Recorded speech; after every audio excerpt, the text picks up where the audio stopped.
Hello, dear kids. How are you all? I hope you all are doing good. Yes? So, here I welcome you all in your science class. And in this class, we will discuss something new. We will discuss chapter number 14. आप बोलोगे इसमें क्या new है? New तो तब होगा जब हम इसमें कुछ अच्छा देखेंगे, है ना? तो जरूर देखेंगे और अच्छे से पढ़ेंगे, ठीक है? तो क्या चैप्टर है? चैप्टर नेम तो देख लो. चैप्टर नेम है force, work and energy. Force, work, energy क्या है? ये सब तीनों चीजों को देखेंगे. फोर्स क्या है? बोलते ना किसी पे फोर्स लगा रहा हूं मैं, है ना? कोई चीज को पुश एंड पुल करने में हमें फोर्स लगानी पड़ती है ना? धक्का देना पड़ता है तभी वो चीज हिलती है अपनी जगह से, है ना? तो फोर्स हो गई. वर्क मीन्स कोई काम करना. एनर्जी, ये सब क्या है? डोंट वरी, एक एक चीज देखेंगे. सबसे पहले फोर्स के बारे में देखेंगे क्या चीज है, टाइप्स ऑफ फोर्स, फिर वर्क क्या होता है, फिर एनर्जी कौन कौन सी होती है और कितने टाइप की एनर्जी होती है, ये सब देखने वाले हैं. तो अपनी कमर की पेटी कस लो क्योंकि काफी कुछ सीखने के लिए मिलने वाला है. चलिए फिर सबसे पहले फोर्स में पुश और पुल देखते हैं.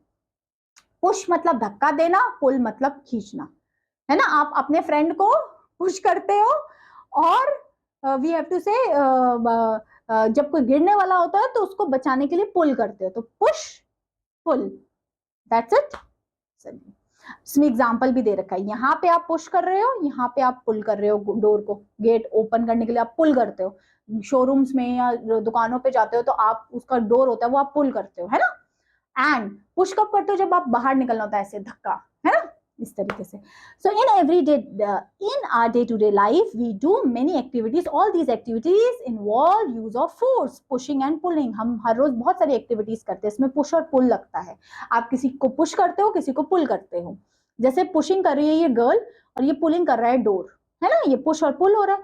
आप पुश और पुल कैन स्टॉप देम टू, है ना? पुश और पुल से आप a push or a pull can stop them too. To stop a moving ball, we apply to need some force on arm. Of course, pull और push को stop करने के लिए हमें force लगानी पड़ती है ना? Force means ताकत लगानी पड़ती है अगर हमें कोई चीज रोकनी है ना? अब आप लोग ऐसे होता है ना, जैसे आपका भाई वहां से गेट खोलेगा, धक्का देगा, आप वहां से पुल करोगे कि नहीं नहीं नहीं ताकि गेट ना खुले. ऐसे करते हो ना आप लोग. आपका भाई वहां से धक्का देगा, आप वहां से धक्का दोगे. आपका भाई तो पुश कर रहा है और आप अपनी फोर्स लगा रहे हो, है ना, कि वो गेट ना खोल पाए. समझ पा रहे हो ना? चीज क्लियर हो रही है?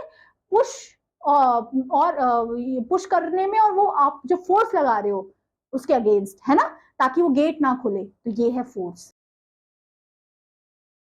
समझे? सबसे पहले देखते हैं हम फोर्स क्या है.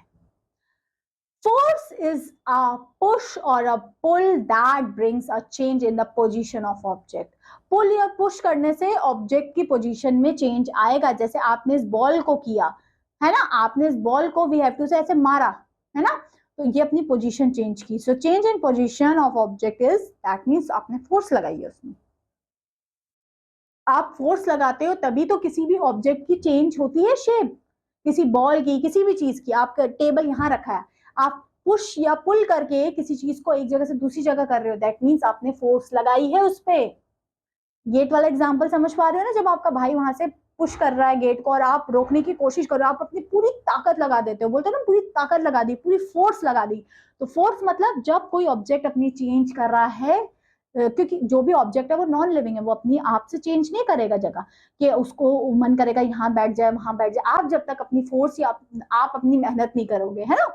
तो जब भी कोई ऑब्जेक्ट अपनी पोजीशन चेंज कर रहा है, दैट मीन्स उस पर फोर्स लगी है. To do different kinds of activity, we apply different types of force. देखिए कौन कौन सी फोर्स. सबसे पहले मेस्कुलर फोर्स. मेस्कुलर फोर्स क्या होती है? The force applied by our muscles. Muscle से जो फोर्स लग रही है वो है मस्कुलर फोर्स. क्या है बेटा? Muscular force. फिर है mechanical force. Mechanical force act directly on a object, जो ऑब्जेक्ट पे लग रही है डायरेक्टली, है ना? ऑब्जेक्ट को, for example a person pushing a door और boy pulling its trolley. Means अब यहाँ पे आप ऑब्जेक्ट पे अपना we have to say force लगा रहे हो, दरवाजे पे लगा रहे हो, या ट्रॉली को खींच खींच के लेके जा रहे हो. लेके जाते हो ना एयरपोर्ट वगैरह पे या कहीं पे भी, ट्रॉली को खींच खींच के लेके जा रहे हो. तो आप क्या कर रहे हो? आप मैकेनिकल फोर्स लगा रहे हो क्योंकि आप ऑब्जेक्ट पे लगा रहे हो. दरवाजा धक्का मार रहे हो या रोक रहे हो दरवाजे को खोलने से, तो आप फोर्स अप्लाई कर रहे हो, वो भी मैकेनिकल वाली. उसके बाद force of friction. Friction means ऐसे, ये फ्रिक्शन है ना? जिसमें अपोजिंग द एक्शन और स्टॉप मूविंग ऑब्जेक्ट। फ्रिक्शन से क्या होता है, ऑब्जेक्ट रुकता है। When we want to slow our bicycle quickly, we need to have a friction between the brake and the wheel. Brake और व्हील के बीच में फ्रिक्शन की वजह से रुक पाती है आपकी गाड़ी, है ना। तो ये है फ्रिक्शन फोर्स। फिर है ग्रेविटेशन फोर्स। ग्रेविटी मीन्स हर चीज जो ऊपर जाती है वो नीचे आती है ड्यू टू ग्रेविटी, ठीक है। So the force through which N object is pulled, जिसकी वजह से हर ऑब्जेक्ट को पुल्ड करके रखा है ग्रेविटेशन फोर्स ने, तभी तो सब जगह अपनी अपनी जगह पे है सब चीजें। नहीं तो ये सब ऐसे उड़ रही होती है, देखते हैं ना स्पेस वगैरह में लोग जाते हैं, उसके पानी की बोतल है कुछ भी है वो उड़ रहे हैं सब, वो लोग भी खुद उड़ रहे होते हैं। दैट मीन्स वहां पे ग्रेविटेशन फोर्स नहीं है, तो ग्रेविटेशन फोर्स ने पुल करके रखा हुआ है सबको, ठीक है। It's known as gravitation force. The force through which each object is pulled towards the earth is known as gravitation force। और ये एग्जांपल है, आप बॉल को आपने ऊपर उछाया वो नीचे गिरी, ग्रेविटेशन फोर्स की वजह से ही तो हुआ, है ना। अब देखते हैं वर्क क्या है। फोर्स क्लियर, अब वर्क पे चलते हैं। we perform many activities during the day like watching television, tapping our foot to ground, we cannot call a work। अच्छा, अब आप टीवी देख रहे हो बैठ के, है ना, या आराम से सो रहे हो, वो वर्क है? वर्क नहीं है ये। क्यों नहीं है? Work is done only an object is moved by some direction. Work तब है जब वो ऑब्जेक्ट एक जगह से दूसरी जगह, देखिए फोर्स लगाओगे तो एक जगह से दूसरी जगह आया, है ना, बट वर्क कब कहलाएगा, काम कभी होगा जब आपने कोई वी हैव टू से काम किया है। जैसे आपने यहाँ से उठाया, फोर्स लगाई, वो ऑब्जेक्ट यहाँ तक चले गया, मीन्स आपने कुछ काम किया, आपने फोर्स अप्लाई तो की है तभी तो ऑब्जेक्ट नीचे गया, बट आपने काम किया है तब। तो work is done only when object is move by some distance, ठीक है। तो फोर्स का ये एग्जाम्पल भी होता है, ये फॉर्मूला होता है, फोर्स डन वर्क किसके बराबर होता है, फोर्स इनटू डिस्टेंस कवर। क्योंकि वर्क कब होगा, जब सबसे पहले तो आपको फोर्स लगानी पड़ेगी, यहाँ पे आपने फोर्स लगाई और एक डिस्टेंस कवर किया, समझ लो ये कुछ भी 1 मीटर डिस्टेंस कवर कर लिया, समझ लो, ठीक है। सो ये है आपका वर्क, ठीक है। तो वर्क का फॉर्मूला लिखिए जल्दी, वर्क का formula force into distance cover, ठीक है। So like an old time, we still do some work using human and animal muscles. किया करते थे, but the work done is this way a long time and needs more force। तब बहुत, because तब हम सब हाथों से काम करते थे, उसमें ज्यादा फोर्स लगती थी। So man has invented some devices to work quickly। इन सब की वजह से मैन ने ये डिवाइसेस का इन्वेंशन किया ताकि हमारा काम जल्दी हो जाए। नहीं तो पहले लोग हाथों से लगे रहते थे और उसमें क्या होता था, बहुत ज्यादा काम करना पड़ता था एंड बहुत ज्यादा हार्ड वर्क। इन कुछ इंस्ट्रूमेंट्स का यूज करके उनका वी हैव टू से काम थोड़ा कम हो गया, है ना। ये है हमारा वर्क, समझ में आया। अब हम देखते हैं एनर्जी क्या है। So we do different kinds of work every day. हम हर रोज बहुत सारा काम करते हैं। द एबिलिटी और capacity to do work is energy. Energy means शक्ति आ गई, मीन्स जितने भी काम है उसको आप कब कर पाओगे, जब आप में एनर्जी होगी, ताकत होगी, है ना। अब आप में एनर्जी ही लो है तो आपके सामने 10 काम पड़े हुए, आप नहीं कंप्लीट कर पाओगे जब तक आप में एनर्जी नहीं होगी, ठीक है। तो एनर्जी समझ में आएगी जिससे हम वर्क को कर पाएंगे, है ना। सो एबिलिटी और capacity to do a work, ठीक है। जो एबिलिटी जिससे आप काम कर पाएंगे वो है एनर्जी। कौन कौन सी दो टाइप की energy, kinetic energy and potential energy की। देखिए काइनेटिक एनर्जी क्या होती है, the energy of an object due to its motion. जो मोशन की वजह से, अगर वो मोशन में है वो ऑब्जेक्ट, दैट मीन्स वो काइनेटिक एनर्जी है, ठीक है। So the kinetic energy of an object due to its motion is known as, देखिए अभी मोशन में चल रहा है ना, ये है यहां से अगर वो गया तो ये मोशन में है, तो ये है अब काइनेटिक एनर्जी लग रही है। और जब यहाँ पे तो देखो इसको कुछ करने की जरूरत नहीं पड़ी क्योंकि ढलान है, अपने आप ऐसे बस बैठा हुआ है और आराम से नीचे गिर जा रहा है ना, साइकिल उसकी। तो वो है potential energy. Potential energy means जब कोई ऑब्जेक्ट ऊपर से नीचे गिर रहा है ना, उसमें कुछ उसका नहीं, कुछ वी हैव टू से कुछ मसल्स या फोर्स लग रही है आराम से अपना। So the energy of an object due to which its position, जब पोजीशन के कारण, देख रहे हो, इसके कारण ये लगती है पोटेंशियल एनर्जी, ठीक है। अब kinds and forms of energy कौन कौन सी होती है, न्यूक्लियर एनर्जी है, एटॉमिक एनर्जी है, सोलर एनर्जी है, बहुत सारी एनर्जी हमने पढ़ी है। चलिए एक एक डिस्कस कर लेते हैं। सोर्सेज ऑफ एनर्जी है क्या, हमें ताकत कहाँ से मिल रही है। चलिए एनर्जी कैन बी ऑब्टेन, हम अपनी नहीं बॉडी की बात कर रहे हैं, है ना। Energy can be obtained from different sources. There are various sources of energy. The main source of energy on the earth are sun. Main source of energy हमारी अर्थ पे सन है.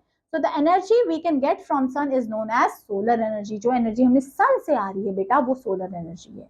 The sun's energy circulating in all living beings. This energy is also used to generate electricity. इस energy का use करके हम electricity generation भी करते हैं. We know energy circulate all living beings. The energy is also being used to generate electricity. As we know that the matters is made up of molecules. Molecules are made up of, आपको पता है देखिए हमने तो देखा था molecule से atom बनते हैं, पर वी हैव टू से मॉलिक्यूल्स किससे बनता है? एटम से. तो एटम से मॉलिक्यूल्स बनता है, मॉलिक्यूल से मैटर बनता है. ये समझ में आ गया? एटम से मॉलिक्यूल्स बनते हैं, मॉलिक्यूल से मैटर बनता है. ठीक है.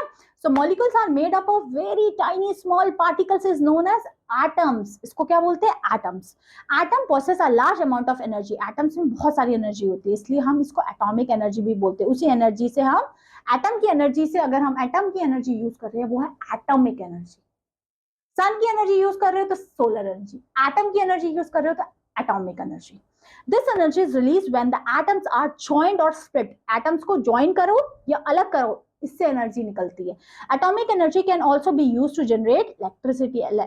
इसका भी यूज किया जाता है इलेक्ट्रिसिटी जनरेशन में. अब अगली एनर्जी है the energy from the heat inside the earth. Earth के अंदर जो हीट है, गर्म है, उससे एनर्जी निकलती है, उसको बोलते हैं बेटा जियोथर्मल एनर्जी. जियो मींस अर्थ के अंदर है वो. ठीक है. This energy come out in the form of hot water spray और गीजर्स. है ना. अर्थ के अंदर से जो गरम गरम आता है वो है हमारे थर्मल एनर्जी. ये एनर्जी को भी यूज किया जाता है जनरेशन ऑफ इलेक्ट्रिसिटी. फिर देखते हैं विंड. विंड में हवा का यूज कर रहे हैं generation of electricity में. So wind is another source of energy. Wind is caused due to the movement of air. Air की movement होती है तो wind होती है. Any moving body possess some energy. It is known as kinetic energy. वो हमने देखा kinetic energy जब object moving में है तो वो kinetic energy है. So the kinetic energy of wind is turned turbine. देखिए turbine को move होते हैं और इससे हमारी electricity generation होती है. विंड से हेल्प की वजह से इलेक्ट्रिसिटी जनरेशन. और हाइड्रो एनर्जी तो सबको पता है, जब वाटर की हेल्प से, डैम से पानी आ रहा है तेजी से और उससे वाटर जनरेशन, उससे इलेक्ट्रिसिटी जनरेशन होता है, तो वो कहते हैं हम हाइड्रो एनर्जी. क्लियर. अब देखते हैं ट्रांसफॉर्मेशन ऑफ एनर्जी. एनर्जी कैसे ट्रांसफॉर्म होती है? Energy can be change from one form to another form में एनर्जी ट्रांसफॉर्म भी होती है. अब bulb converted electric energy to light energy. यही होता है, बल्ब से इलेक्ट्रिक एनर्जी से लाइट एनर्जी कन्वर्ट होती है, तभी तो आपको बल्ब में लाइट दिख पाती है. Electric heater convert electrical energy to heat energy. Electric heater तभी तो कर पाता है हीटिंग, क्योंकि इलेक्ट्रिक एनर्जी को वो we have to say heat energy में convert कर पाता है. A radio convert electrical energy into sound energy. तभी तो we can hear the sound. तो energy can be stored in the form of battery. Battery के फॉर्म में आप एनर्जी को स्टोर करके रख सकते हो. स्टोरेज ऑफ एनर्जी क्या है? सो स्टोर ऑफ एनर्जी हम बैटरी के फॉर्म में कर सकते हैं. Would two is also store energy. Would के फॉर्म में भी हम एनर्जी को स्टोर कर सकते हैं, which is given out to light and heat into the burn fuel like petrol and LPG also be stored in energy. Our body also stores some energy in the form of fat. हमारी body में भी fat के form में energy store होती है और बाकी सब चीजों में भी हम एनर्जी को स्टोर करके रख सकते हैं, वुड में, बैटरीज में और LPG पेट्रोल्स में. तो ये था पूरा चैप्टर जिसमें पहले हमने देखा किस तरीके से फोर्स है, फिर उसके बाद देखा वर्क है, उसके बाद हमने देखा क्या होती है एनर्जी और उसके डिफरेंट फॉर्म्स. समझ में आया? अच्छी लगी क्लास? मजा आया? So this is the last chapter of your book. Hoping that कि सारे चैप्टर आपको अच्छे से क्लियर हो गए होंगे with this chapter also. Yes? So यहीं तक थी आपकी क्लास. अब आपसे मैं मिलती हूँ आपकी नेक्स्ट क्लास में. तब तक के लिए बेटा take care of yourself. Have a good day. Bye bye.